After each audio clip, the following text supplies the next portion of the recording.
नमस्कार दोस्तों, जय माई की, महामाई जगत माई माँ भद्रकाली की जय बोलो। माँ के सच्चे दरबार की जय बोलो। महामाई के प्यार और दुलार की जय बोलो। तुला राशि वालों, आपका स्वागत है तुला राशि भिंड यूट्यूब चैनल में। प्यारे मित्रों, हम अन्न हाथ में लेकर सौगंध खाते हैं कि आपको अगले 3 दिनों में इस एक चीज से हाथ धोना पड़ेगा और यह आपके लिए बहुत दुखदाई होगा। इस एक चीज के चले जाने से आपका मन बहुत दुखी हो जाएगा, आपके आंसू रुक नहीं पाएंगे, क्योंकि मित्रों आपने इस एक चीज को पाने के लिए बहुत अधिक मेहनत की है। जी हाँ दोस्तों, वीडियो में हम आगे आपको बताएंगे कि आखिर क्यों आपके जीवन में ऐसी स्थिति बनती है कि आपके हाथों में आई हुई चीज आपसे छिन जाती है। आपका प्यार, आपकी खुशियाँ, आपकी धन दौलत, आपका सुख, सब कुछ आपसे छीन लिया जाता है। आखिर ऐसी कौन सी रुकावट है जो आपके हर एक बनते हुए काम को बिगाड़ देती है, आपके हर एक खुशी के पल को मातम में बदल देती है? जी हाँ मित्रों, यह कोई छोटी मोटी रुकावट नहीं है। यदि आपने आज इस रुकावट को नहीं समझा और इससे छुटकारा प्राप्त नहीं किया तो हम आपको लिख कर देते हैं कि आगे भविष्य में आने वाला समय और भी भयानक है। ऐसी ऐसी घटनाएं आपके जीवन में होने वाली हैं जिनके बारे में सोचकर भी आपकी आत्मा कांप उठेगी। जी हाँ मित्रों, यह बहुत ही खतरनाक स्थिति होगी। तो ऐसी स्थिति में जाने से पहले ही आप यदि सावधान हो जाएं और जो बातें हम आपको बताने जा रहे हैं उन बातों की गंभीरता को समझें तो आप ना केवल अपने जीवन की आने वाली मुसीबतों से छुटकारा प्राप्त कर लेंगे, बल्कि अपने हर एक दुख, अपने हर एक कष्ट को अपनी खुशियों में भी बदल पाएंगे। याद रखें कि जो बातें हम आपको बताने जा रहे हैं उन बातों में ना केवल ज्योतिष का ज्ञान है, शास्त्रों का ज्ञान है, बल्कि माँ भद्रकाली की कृपा भी शामिल रहती है। क्योंकि हमने लंबे समय तक माई की साधनाएं की हैं तो हमें इतना तो आत्मिक बल प्राप्त हो गया है, या यूं कहें कि माता रानी की कृपा प्राप्त हो गई है कि हम जो बातें बोल देते हैं माता रानी उन्हें किसी न किसी रूप में सत्य तो कर ही देती हैं। तो बस इन बातों के भाव को समझना है और वीडियो आपको पूरा देखना है। यदि अब भी आपने वीडियो पूरा नहीं देखा और इसे बीच में ही छोड़ दिया या इसे मजाक में लिया, हल्के में लिया, तो आपसे बड़ा मूर्ख इस धरती पर कोई नहीं होगा। मित्रों, बात कड़वी अवश्य है, लेकिन दवाई भी तो कड़वी होती है। लेकिन दवाई से ही हमें तकलीफों से आराम मिलता है। तो आपको भी यदि आराम चाहिए तो इस वीडियो को पूरा देखें। इस वीडियो में हम ऐसी ऐसी बातों का, ऐसे गहरे राज का आपसे खुलासा कर देंगे कि आप भी खुद चौंक जाएंगे कि आखिर अब तक आपको ये बातें किसी ने क्यों नहीं बताई। अब सबसे पहली बात मित्रों, हम आपको बता दें कि आपके साथ एक ऐसा व्यक्ति है जो आपके साथ होते हुए भी आपकी हमेशा बुराई करता है, हमेशा आपको हानि पहुंचाना चाहता है। कई बार तो इसकी हरकतों की वजह से, या यूँ कहें कि इसके द्वारा किए गए षड्यंत्र और टोने टोटकों की वजह से आप मौत के मुंह तक भी पहुंच चुके हैं। अब आपको इस व्यक्ति को पहचानना बहुत ज़रूरी है और इससे अपना हर एक रिश्ता तोड़ना बहुत ज़रूरी है, वरना आपका आने वाला समय और भी बुरा होगा और भी अपशगुनी और अनिष्टकारी घटनाएं आपके जीवन में घटेंगी। तो प्यारे मित्रों, हम आपको इस आदमी के बारे में सारी बातें विस्तार से बताएंगे। इसी के साथ साथ हम 3 दिनों में होने वाली एक बड़ी अनहोनी घटना के बारे में भी आपसे पहले ही बता देंगे। और इस सबसे बड़ी बात कि हम आपको एक ऐसा महाशक्तिशाली उपाय भी बता देंगे जिसको यदि आप अपने जीवन में शामिल करें और नियमबद्ध तरीके से उसका प्रयोग करें तो आप अपने बड़े से बड़े शत्रु से अपने आप ही छुटकारा प्राप्त कर लेंगे और माता लक्ष्मी को, रुपए पैसे को इस तरह आकर्षित करेंगे जैसे कि चुंबक लोहे को खींचती है। इस उपाय की शक्ति इतनी अधिक है कि चाहे आपके जीवन में कोई भी कष्ट हो, रुपए पैसे नहीं हो, कर्जा हो, संतान सुख ना हो, प्रेम या प्यार में आपको परेशानी हो रही हो, धोखा मिला हो, सब परेशानियों से आपको मुक्ति एकमात्र यह उपाय दिला सकता है। तो इसे आपको अवश्य जान लेना है और इसे प्रयोग करना है। और हम गारंटी देते हैं, 100 नहीं 1000% की गारंटी देते हैं कि इस उपाय का प्रयोग करते ही आपके जीवन में चमत्कारी घटनाएं होनी शुरू हो जाएंगी। फिर आप हमें कमेंट करके बताना कि कैसे आपको लाभ प्राप्त होने शुरू हुए हैं। तो चलिए बिना समय गवाए आज के इस महत्वपूर्ण वीडियो की शुरुआत करते हैं। लेकिन इससे पहले हम चाहेंगे कि आप माता रानी का आभार जरूर व्यक्त करें। कमेंट बॉक्स में 1 बार नहीं 3 बार लिखें, जय माँ भद्रकाली कृपा करो। माता रानी की आपको पूरी कृपा प्राप्त होगी और अगले 24 घंटे में आपको एक बहुत बड़ी खुशखबरी मिलेगी जिसका आप लंबे समय से इंतजार कर रहे थे। इसी के साथ साथ आपको बता दें कि माई के दिव्य धाम पर 2 जून को एक विशेष अनुष्ठान होने वाला है, माई का जन्मोत्सव मनाया जाएगा। और यदि आप इस अनुष्ठान में भाग लेना चाहते हैं तो अपनी स्वेच्छा से जितना चाहें उतना अंशदान करके इस महा आयोजन को कामयाब बना सकते हैं। अब यदि आप अंशदान करके अपना स्थान निश्चित कर लेते हैं तो हम आपके नाम से माई को एक नारियल, एक चुनरी और श्रृंगार का सामान समर्पित कर देंगे। फिर सर्व मनोकामना पूर्ति हवन में हम आपके नाम से आहुतियाँ भी करवा देंगे।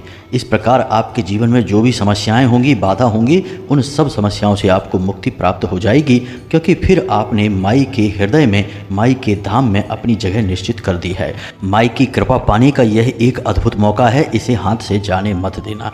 फिर आपकी मर्जी है, जो आपका दिल करे आप वह करें।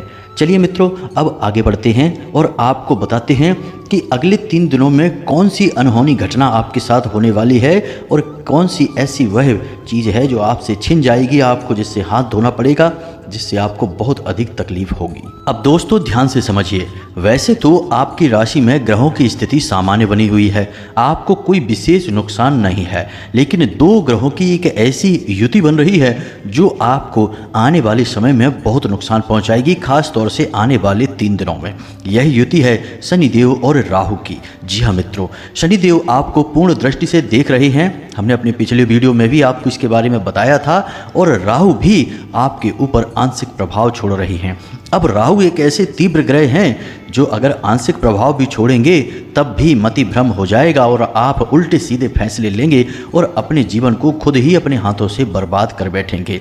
अब शनिदेव आपको पूर्ण दृष्टि से देख रहे हैं तो आपको यहाँ पर थोड़ा सावधान होने की आवश्यकता रहेगी। इसका मतलब क्या हुआ? तो इसका मतलब यह हुआ प्यारे मित्रों कि आपको अगले 3 दिनों में सबसे पहला नुकसान तो यह होगा कि रुपए पैसे की आपके ऊपर परेशानियां टूट पड़ेंगी। कहने का मतलब यह है कि आपके ऊपर अनावश्यक खर्च बढ़ेंगे, आपको ऐसी परेशानी का सामना करना पड़ेगा जिसमें कि आपके पैसे फिजूल खर्ची में जाएंगे। या फिर ऐसा भी हो सकता है कि आप किसी ऐसी जगह पर, ऐसे स्थान पर पैसा खर्च करें, किसी ऐसी चीज़ को खरीद डालें जिसका आप आगे उपयोग ही ना करें, लेकिन आपका पैसा वहाँ फंस जाएगा। या फिर एक स्थिति ऐसी भी बन सकती है कि कोई आपसे पैसे उधार ले लेगा, फिर आपके पैसे अटक जाएंगे, आपका भी काम रुक जाएगा और आपके पैसे भी वापस नहीं मिलेंगे। और फिर जब आप पैसे अपने वापस मांगेंगे तो आपको बुराई मिलेगी, जो कि हमेशा ऐसा ही होता है आपके साथ। तो अब आपको थोड़ा सा सावधान रहना है पैसे के मामले में। अगले 3 दिनों में आपको ये काम भूलकर भी नहीं करने हैं। पहला यह है कि आपको किसी को भी ना तो पैसे देने हैं, चाहे उधार मांगे, चाहे आपकी मदद मांगे, किसी भी प्रकार से मांगे, आपको आपका पैसा नहीं देना है। और यदि देना भी पड़े तो कम से कम पैसा देना, अपनी मजबूरी बता देना, कोई खर्चा गिना देना, कोई ऐसी बात कह देना जिससे कि आपको कम से कम पैसे देने पड़े। दोस्तों हम आपको बता दें कि आप जितना भी पैसा दे देंगे वह फंस जाएगा, आपको वापस नहीं मिलेगा, और यदि वापस मिलेगा भी तो बहुत परेशानियों के बाद मिलेगा। तो थोड़ी चतुराई से यहाँ पर आपको काम लेना होगा। अपने जीवन की कोई परेशानी बताकर उसे टाल देना, पैसे मत देना। दूसरा कि आपको किसी जगह पर पैसा लगाना नहीं है, जैसे कि किसी काम धंधे व्यापार में पैसा नहीं लगाना है, जुआ सट्टे या फिर शेयर मार्केट में भूलकर भी पैसा नहीं लगाना है। यहाँ तो आपको 100% घाटा ही घाटा होगा। यदि कोई पार्टनरशिप का ऑफर आपको मिल जाता है तो उसे भी स्वीकार नहीं करना है, कम से कम इन 3 दिनों तक तो भूलकर भी स्वीकार नहीं करना है, वरना फिर से वही बात होगी कि आप पैसे के लिए परेशान हो जाएंगे, पाई पाई को मोहताज हो जाएंगे।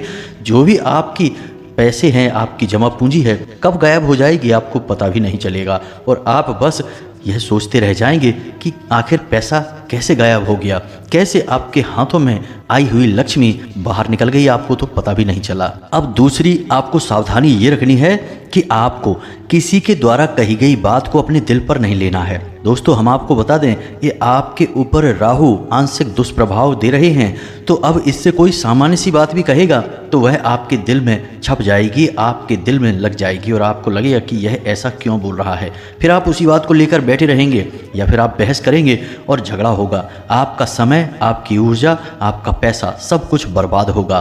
तो आपको कोई कुछ कहता है तो आपको समझदारी से काम लेना है और उस स्थिति को टाल देना है। जवाब नहीं देना है, खास तौर से ऐसी किसी बात का जवाब नहीं देना है जब कोई आपके दिल में चुभने वाली बात बोल रहा हो।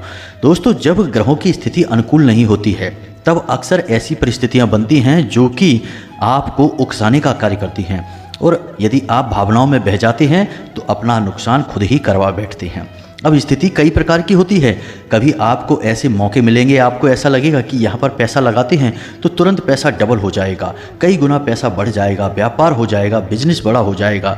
लेकिन होता इसका उल्टा है। अब ऐसा क्यों होता है? क्या आप मूर्ख इंसान हैं? नहीं, आप मूर्ख नहीं हैं, लेकिन ग्रहों ने आपके दिमाग पर कुछ इस प्रकार से प्रभाव डाला, ऐसी सम्मोहन क्रिया करी कि आपके सोचने समझने की क्षमता कुछ समय के लिए गायब हो गई। मित्रों, ग्रहों की शक्ति इतनी अधिक होती है कि जब नकारात्मक ग्रह प्रभाव डालते हैं तो जातक चाहे कितना ही बुद्धिमान क्यों ना हो, जैसे कि महाभारत काल में पांडवों के ऊपर जब शनि की साढ़े साती प्रारंभ हुई, खासतौर से युधिष्ठिर के ऊपर, तब उन्होंने जुआ जैसे नीच कार्य को भी स्वीकार कर लिया और न केवल स्वीकार किया बल्कि अपनी धर्म पत्नी तक को दांव पर लगा दिया। यानी कि शनिदेव ने उनकी बुद्धि पर इस प्रकार से पर्दा डाला कि उन्हें अच्छे और बुरे का फर्क ही समझ में नहीं आया। वैसे वे स्वयं धर्म के अवतार थे और बौद्धिक बल में उनसे कोई नहीं जीत सकता था, लेकिन कुछ समय के लिए उनकी बुद्धि छिन गई और अज्ञानता हावी हो गई। यह होता है ग्रहों का दुष्प्रभाव। तो आप और हम जैसे तुच्छ मानवों की तो हैसियत ही क्या है, जब यहाँ पर युधिष्ठिर जैसे भी ग्रहों के दुष्प्रभाव में आकर अपने जीवन में बर्बादी ला सकते हैं। मित्रों, हम अपनी बातों में शास्त्रों के प्रमाण आपको इसीलिए देते हैं ताकि आपको इन बातों का पूर्ण रूप से भरोसा होता चले और जो हम आपको बता रहे हैं उन बातों की गहराई को समझते हुए आप अपने जीवन में इन बातों को उतारें, तभी तो बदलाव होगा। अब इस बात को समझने के लिए एक छोटी सी कहानी समझिए मित्रों। यह आपकी कहानी है, आपके जीवन की कहानी है। एक बहुत बड़े संत महात्मा थे। उनके पास किसी गांव से एक सज्जन आया करते थे उनकी बातें सुनने के लिए, उनसे ज्ञान हासिल करने के लिए। तो कई दिनों तक जब वो उस साधु सन्यासी के पास गए, गांव से आने वाले व्यक्ति थे, तो यह सिलसिला लंबे समय तक चलता रहा। एक दिन उन्होंने संत महात्मा से कहा कि महाराज, हमने आपकी कई सारी अच्छी अच्छी बातें सुनी है, लेकिन हमारे जीवन में कोई फर्क ही नहीं आया है। ऐसा कैसे हो सकता है? आपकी बातों का हमारे जीवन में कोई अंतर क्यों नहीं आ रहा है? तो संत महात्मा मुस्कुराए और उन्होंने उस गांव वाले से पूछा कि तुम्हारा गांव का नाम क्या है, तुम्हारा घर का पता क्या है, तुम्हारे परिवारजनों का नाम क्या है, तुम्हारे घर की सही लोकेशन क्या है। बहुत सारे प्रश्न उन्होंने उस इंसान से पूछ लिए। अब इतने सारे प्रश्न पूछे तो वह इंसान चिढ़ गया और पूछा कि महाराज जी, आप इतने सारे प्रश्न क्यों बार बार पूछ रहे हैं?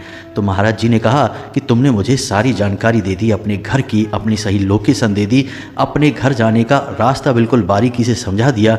अब क्या मैं तुम्हारे घर पहुंच गया? तो उस इंसान ने कहा कि कैसी बातें कर रहे हैं, केवल बता देने से कोई किसी स्थान पर थोड़े ही पहुंच जाता है, उसे तो वहां तक चलकर जाना पड़ता है। तो महात्मा बोले, यही तो हम आपको समझाना चाहते हैं कि जो बातें हम आपको बता रहे हैं, खाली उन बातों को बता देने से जीवन में परिवर्तन थोड़े ही आ जाता है।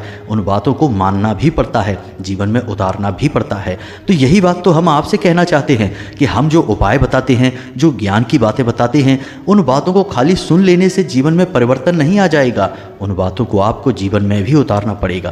प्यारे मित्रों, यकीन मानिए, हम माई के सच्चे सेवक हैं और हमारा एक ही उद्देश्य है कि आपके जीवन में खुशियां आएं, आपके चेहरे पर मुस्कुराहट आए। जब हम ऐसे ऐसे प्रश्न देखते हैं कि लोग तकलीफ़ों से भरे हुए हैं, दुख के आंसुओं में डूबे हुए हैं, पीड़ाओं का अंत ही नहीं हो रहा है, तो हम दिन रात माता रानी से बस यही कामना करते हैं कि माई कुछ भी करके, कैसे भी करके इन लोगों के जीवन में खुशियां लेकर आइए। हमें चाहे कोई फल साधना का दो या ना दो, हमारा सारा फल इन लोगों में बांट दो, लेकिन इनके जीवन में खुशियां लेकर आओ। इसीलिए प्यारे मित्रों, हम इतनी मेहनत करते हैं कि चाहे सर्दी गर्मी बरसात कुछ भी हो, हम आपके लिए ज्ञानवर्धक वीडियो जरूर लेकर आते हैं।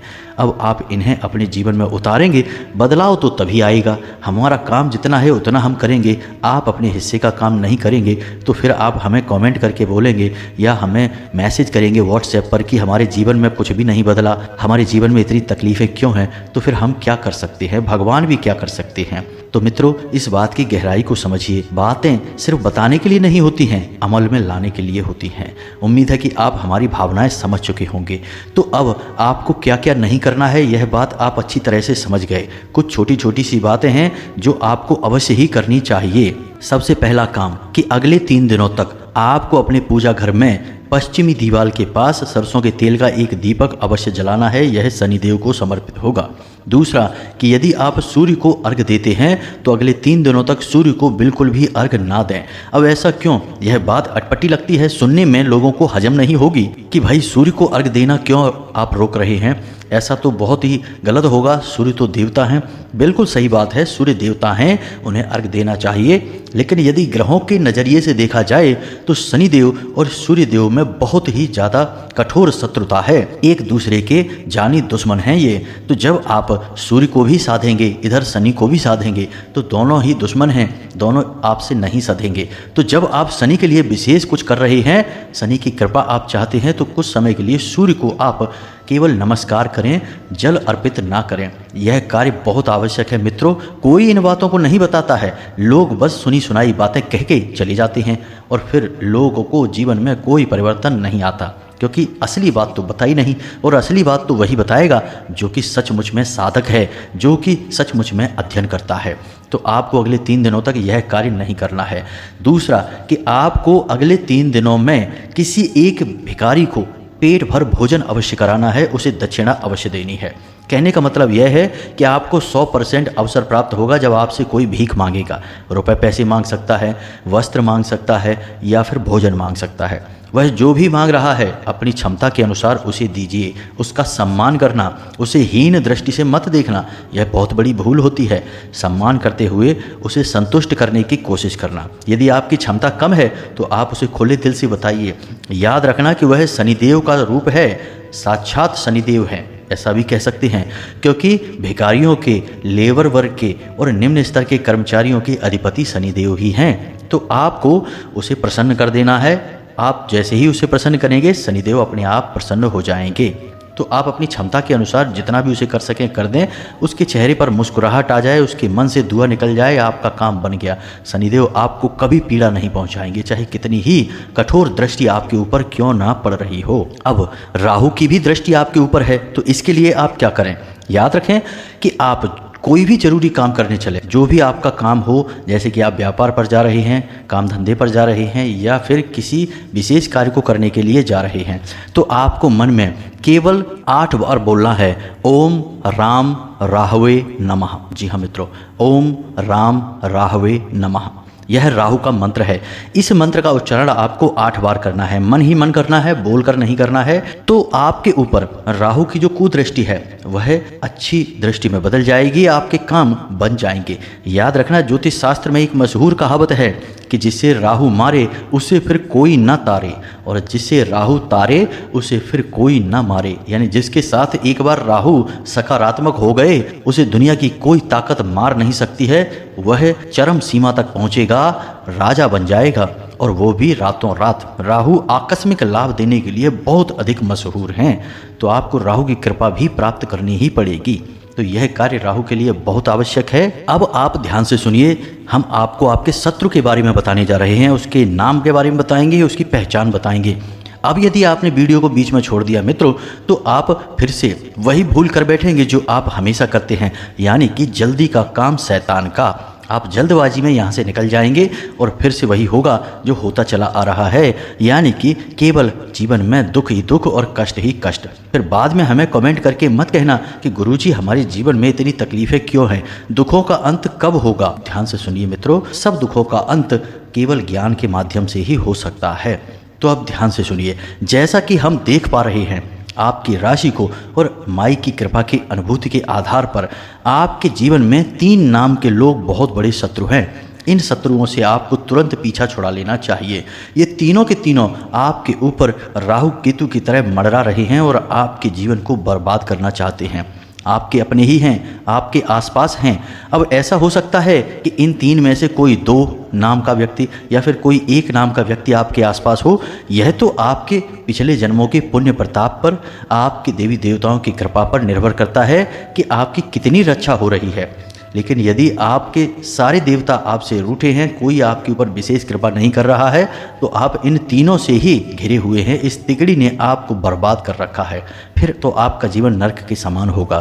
तो अब ध्यान से समझिए कि क्या है इनके नाम। तो सबसे पहला जा अक्षर का व्यक्ति है। जी हाँ मित्रों, जा अक्षर के व्यक्ति से आपको हमेशा बचकर रहना है, यह आपके लिए बेहद घातक है।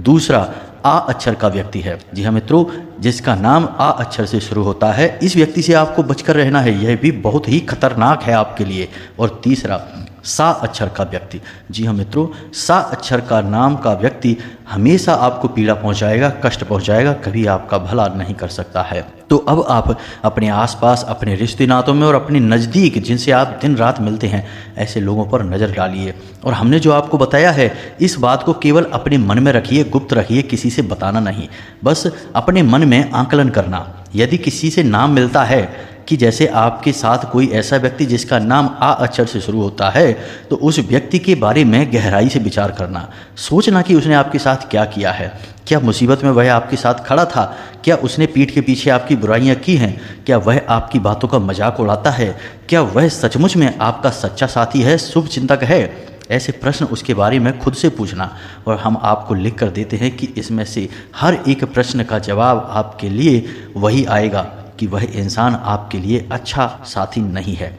और जब आपको पता चल जाए तो तुरंत इस रिश्ते से पीछा छुड़ा लेना, मतलब कि आप इससे दूरी बना लेना। रिश्ता मत तोड़ना, बस इससे दूरी बना लेना, और अपनी ज़रूरी बातें इसे भूल कर भी मत बताना। अब हम आपको उस उपाय के बारे में बताते हैं, यह बहुत आवश्यक है मित्रों, इसे भी आपको जानना बेहद ही ज़रूरी है।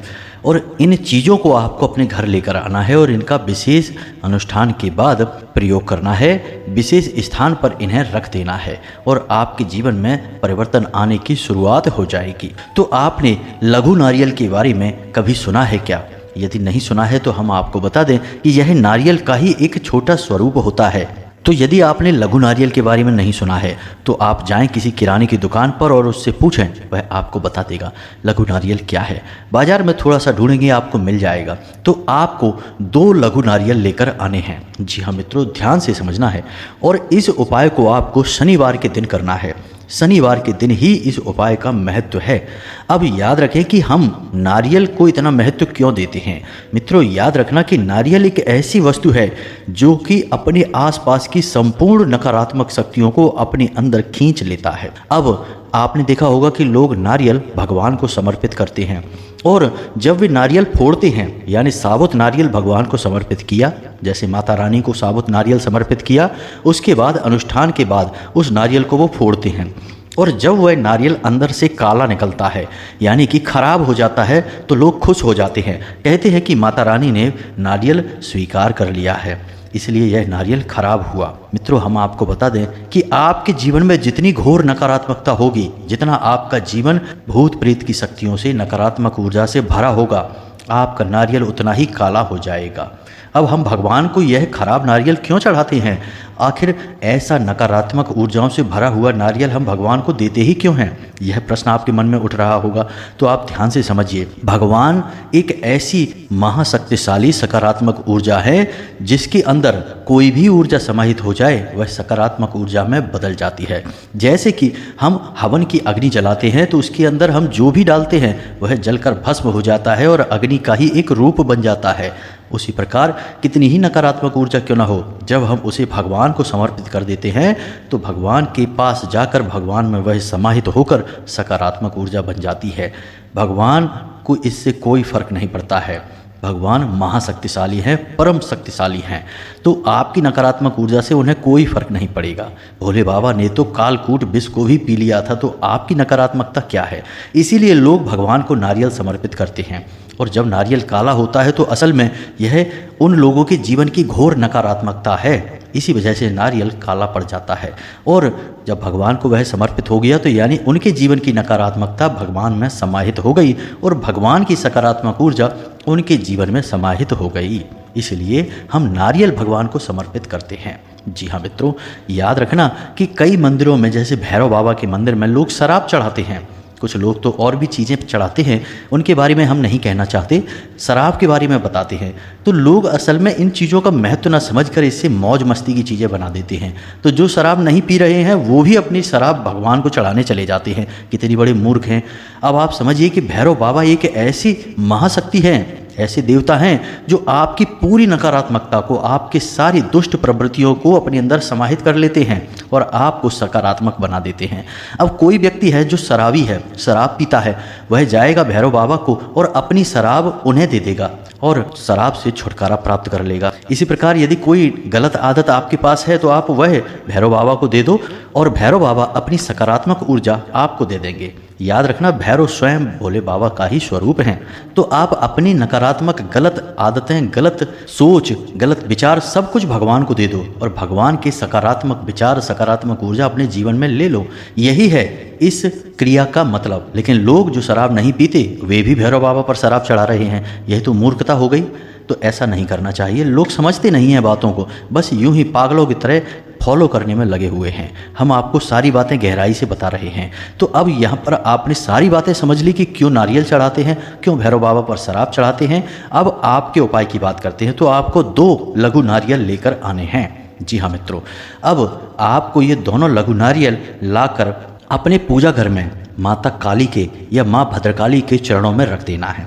यदि आपके पूजा घर में माता भद्रकाली की तस्वीर नहीं है तो आप हनुमान जी के चरणों में रख सकते हैं या फिर आप भगवान श्री हरि विष्णु या माता लक्ष्मी के चरणों में भी रख सकते हैं। जो भी देवी देवता से आपका लगाव है आप उनके चरणों में उन्हें समर्पित करें ये दोनों लघु नारियल और 7 दिनों तक इन्हें आप अपनी पूजा घर में ही रखे छोड़ें। और जब आप इन्हें 7 दिनों तक पूजा घर में रखे छोड़ेंगे उसके बाद इन नारियलों को आपको ले जाकर किसी बहते हुए जल में प्रवाहित कर देना है। ऐसा क्यों करना है, इसका क्या कारण है? तो मित्रों हम आपको बता दें कि ये जो लघु नारियल हैं इनके अंदर जो साबुत नारियल होता है, बड़ा नारियल होता है, उससे भी कहीं अधिक नकारात्मक ऊर्जाओं को आकर्षित करने की शक्ति होती है। तो आपके घर की संपूर्ण नकारात्मक ऊर्जा इन दोनों लघु नारियल में समाहित हो जाएगी, प्रवेश कर जाएगी। और उसके बाद आपको 7 दिन तक इसे अपने घर में रखना है और इस लघु नारियल को आपको किसी बहते हुए जल में प्रवाहित कर देना है।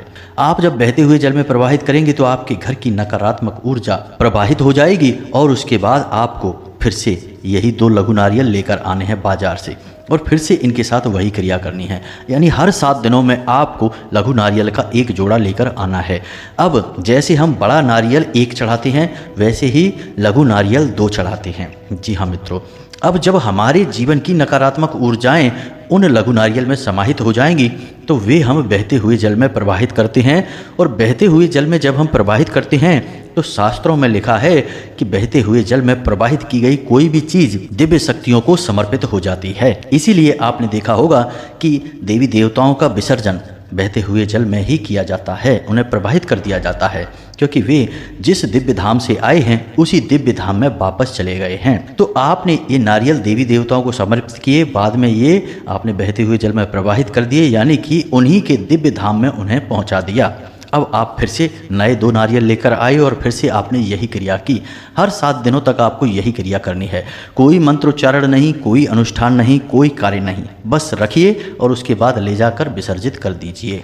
अब पूजा की अलमारी में ही रखेंगे तभी इसका विशेष फल आपको प्राप्त होगा। और मित्रों एक बात आपको हम और बता दें यहाँ पर जो कि बहुत विशेष है कि यह जो उपाय है इसे कई बार, सैकड़ों बार, हजारों बार आजमाया गया है।